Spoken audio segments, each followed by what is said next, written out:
This episode has been brought to you by sexenhancers.com. All right. Well, hello, everyone. This is the Aphrodisiac Podcast.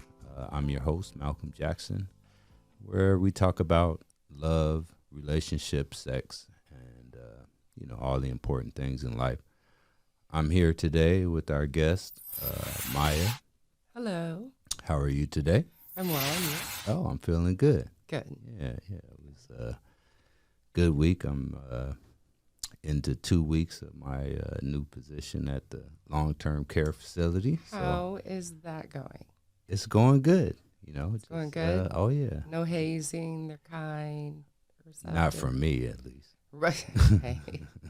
Right. Yeah. They're grateful to have you. Yeah, definitely. And I'm glad to be there. It's it's hard work. Oh, very hard. Yeah, it's Put your feet up. Yeah, wiping butts, changing briefs, getting water and ice and dodging. Yeah, definitely. But it's definitely going good. It's been good. So just give me a little background about what you do.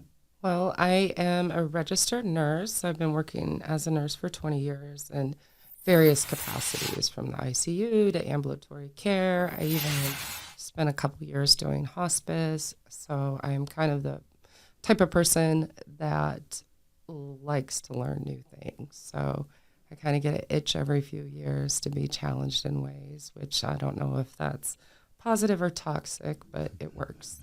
It could be either. Sure. Yeah, definitely. Yeah, well, I'm glad to have you. Well, thank you for inviting me. Yeah, definitely. So today our topic is just going to be, I wanted to talk about what intimacy means. I felt like I definitely needed to speak to a woman, because intimacy means something totally different to men. I think a lot of times we feel like we have to be in performance mode, you know what I mean, it's not like second nature, Well, that's so ironic because I think that's where we split off right there. I think it is intuitive. I think it's easy. I think you do ease into it. It's not something that's premeditated or calculated or a methodical process. It's sitting on the couch and sinking into somebody and feeling safe. So in your experience, men have just been automatically understanding of intimacy? No, those are two very different things. Okay. But I think as becoming a more mature woman year after year, I've come to terms with what I believe intimacy is. And I think it is individualized, but on the whole, the vastness of the difference between men and women says that obviously there's a different framework and interpretation. So let's suss that out. Yeah, definitely. Yeah, I just read an article from the New York Times, and it was called Inter-Intimacy, which talks about the disparity between understanding what intimacy is between partners. So, right. But yeah, I'm just interested in what your take is on it, because I led into women really understand. This is just my understanding. Women really have an idea of what intimacy means. Maybe I worded it wrong, and then men, we just have to kind of catch up. We need to really be told. I mean, there's hugs, there's back rubs. But I think that stems back to child rearing and the disparity of the kind of intimacy and care that's passed on to a son. Okay. I mean, we still have people saying, what, man up. And as if your manhood is actually in question. You hurt yourself. So I think it starts at a very rudimentary, level of culture and hardworking. So I think in a more egalitarian situation, we would be able to maybe gravitate towards the people that have our specific intimacy, but we're so polarized as men and women. So and with that, disparity of power, it's more forceful on one end than it is than it is genuinely wishing your spouse would just sit down with you versus I brought bread home and I'm slamming it on the table. Why don't you want to sleep with me? Right. Do you see what I'm saying? Oh yeah. Yeah, we have more time to think about it because you guys don't talk about anything too existential. Right.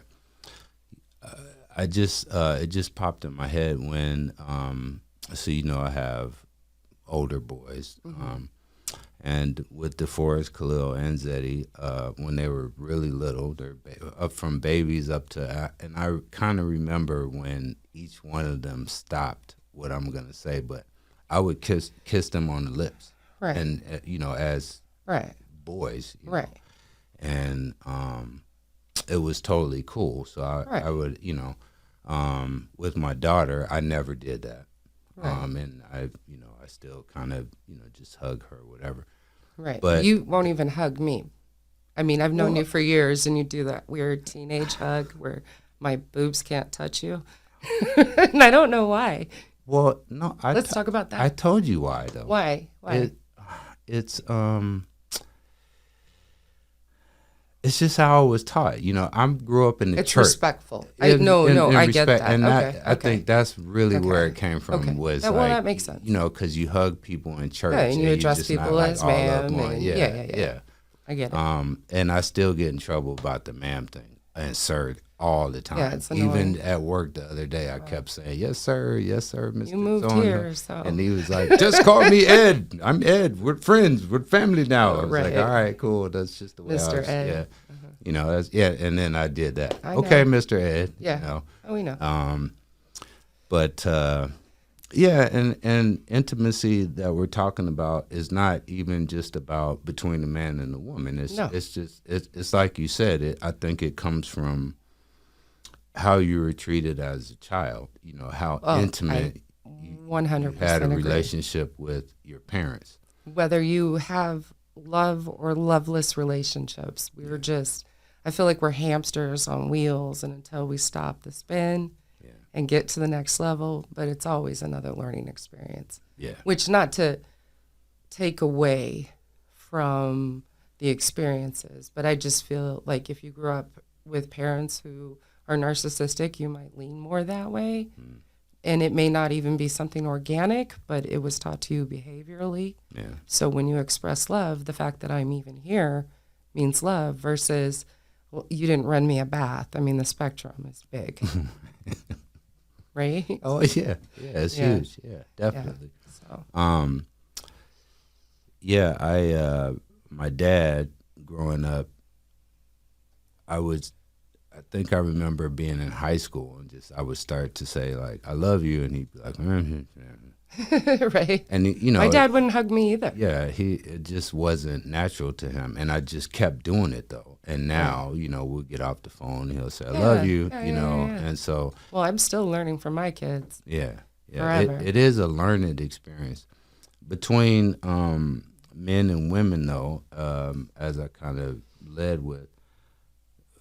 Where do you think intimacy, the understanding of intimacy comes from?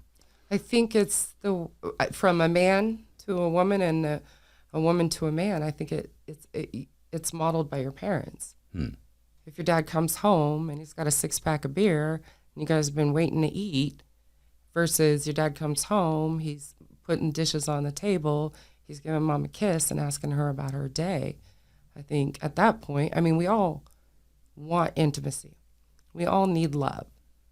So it's just how it's expressed, how it's received.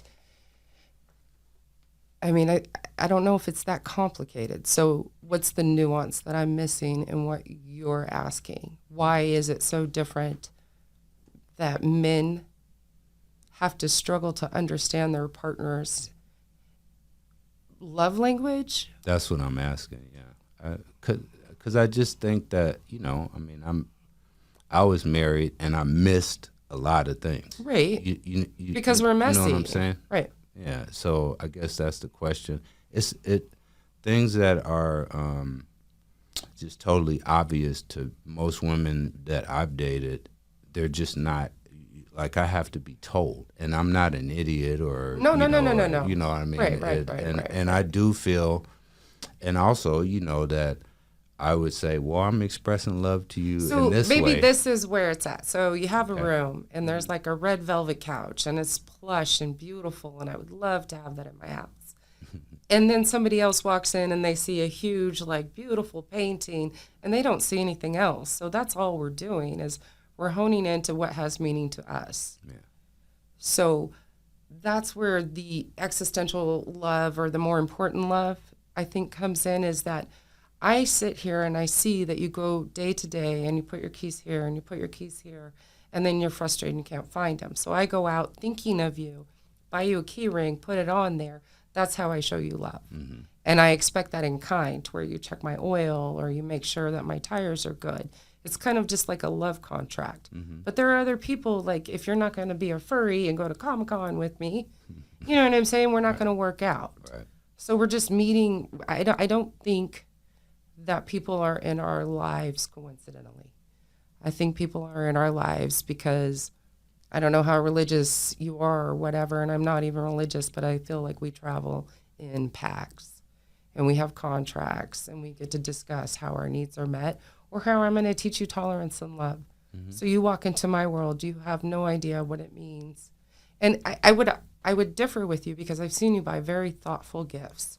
Mm-hmm. I've seen you have the ability to say, what would this person want or need? Mm-hmm. So I can show them love and respect. Mm-hmm. So how is it that you had difficulty doing that for your wife?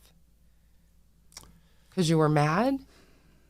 You felt controlled? No, I wasn't mad because I think I chose to show love and intimacy and that I'm thoughtful and caring in my own way. In a way that's important to you? That in a way that's important to me. And that, but say that again. And that didn't work though. Right. You know what I'm saying? Right.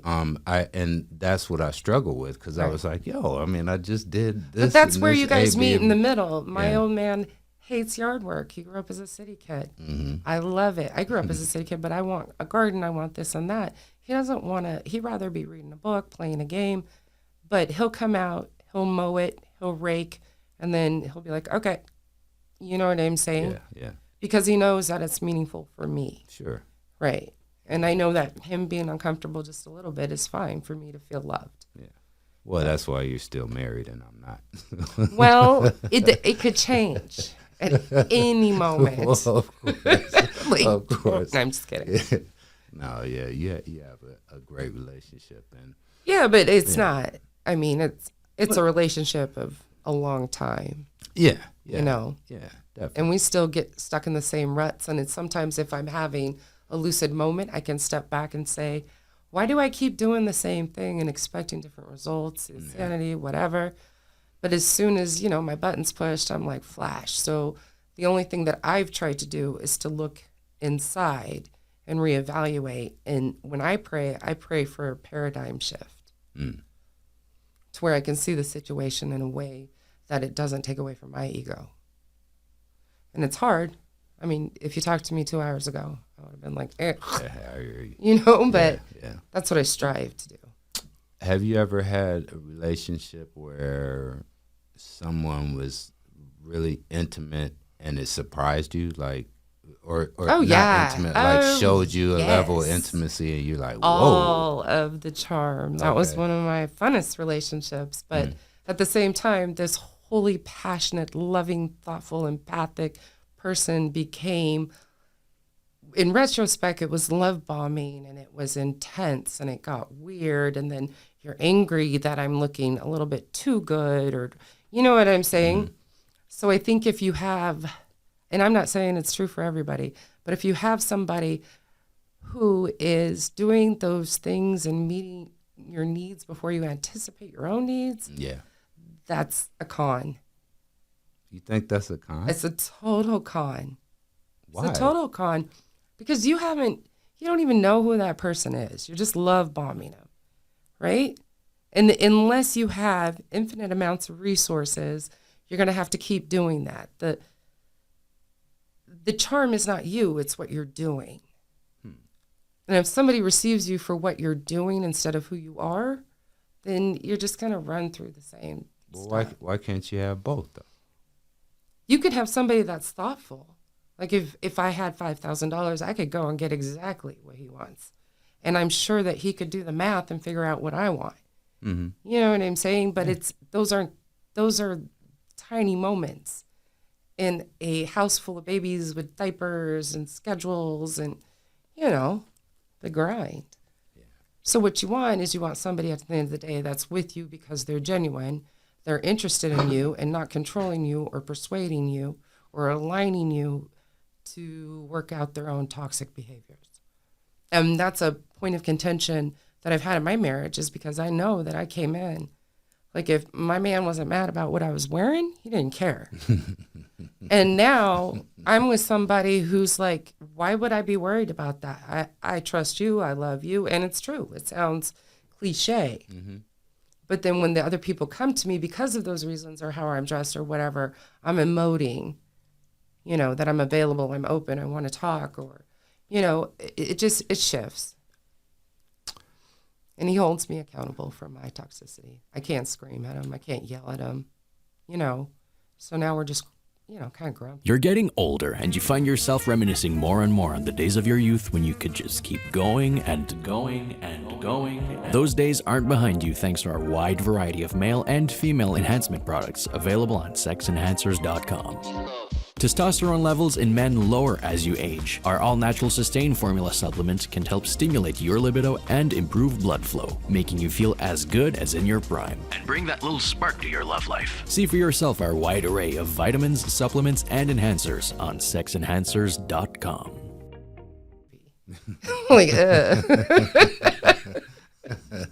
So that's the truth. That's the glamour. But you don't have the highs. Yeah. Well, life is highs and lows, Yeah, but they're not as... I think when you're with the right person, you don't suffer as much. Yeah, definitely. Well, let's talk about intimacy between friends. Like, yes. What does intimacy look like between you and a girlfriend?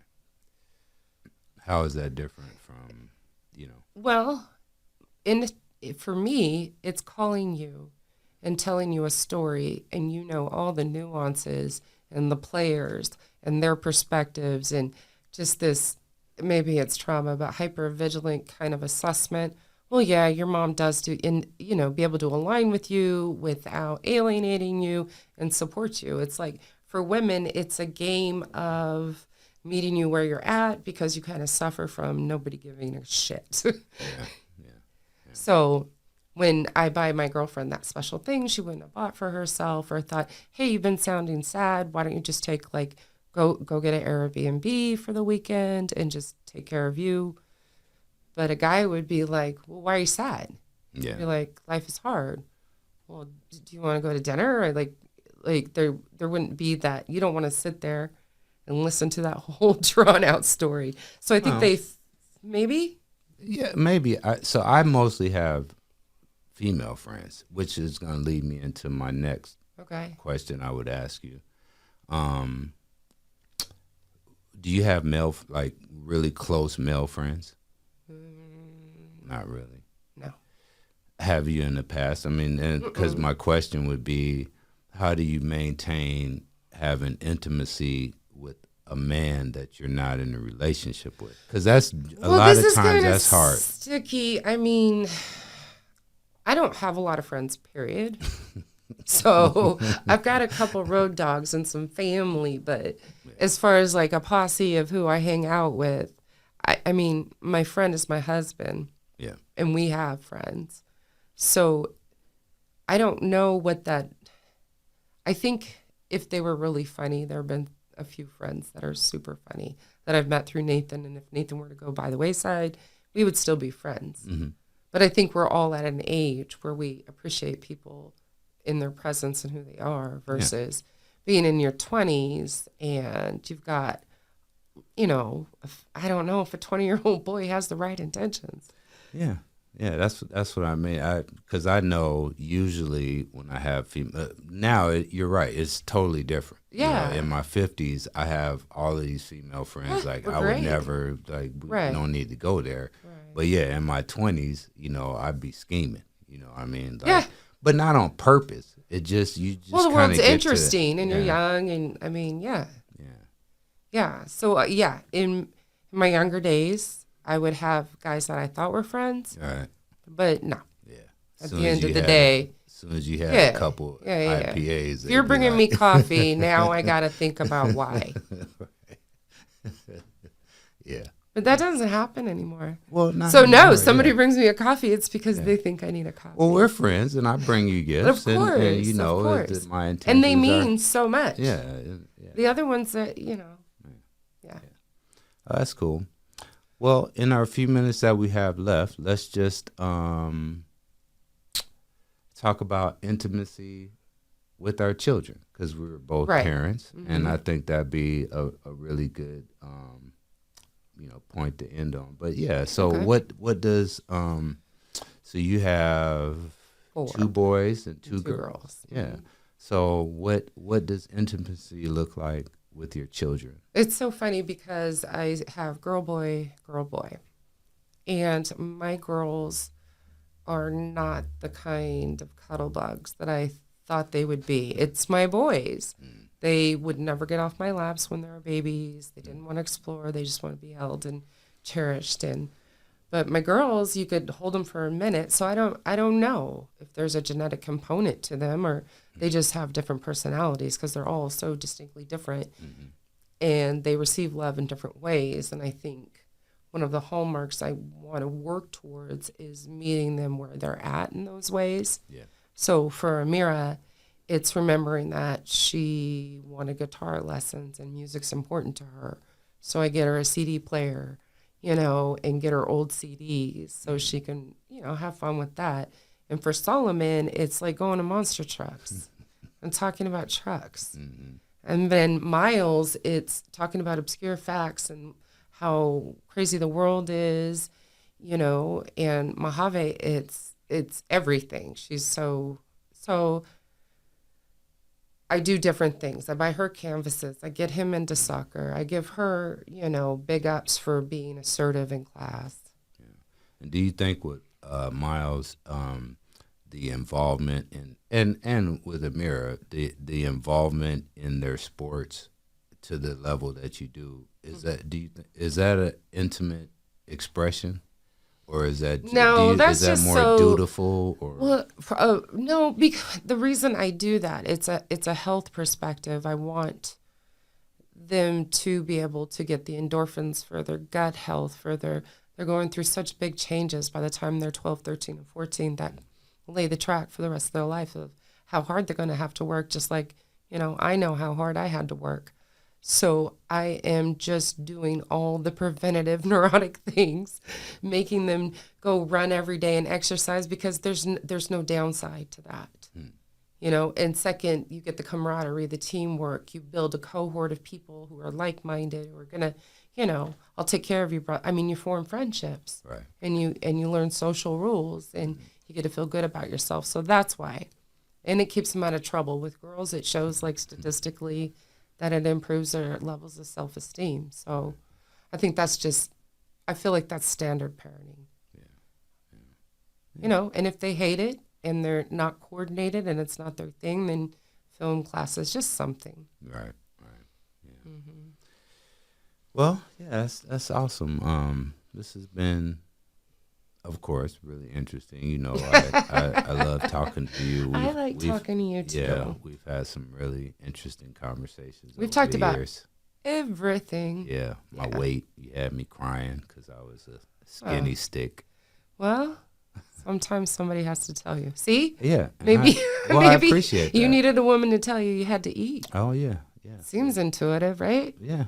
Well, I've been eating a lot. I'm like over 200 pounds now. So Okay, Walter. yeah. So, All right. well, I really appreciate you coming, and hopefully, you will come back again. Yeah. Yeah. Yeah. I'd love to come back again. Yeah, I know you'd like to get into the doing the podcast. Yeah. It's fascinating. I love stories. I love people. Yeah, Yeah. definitely.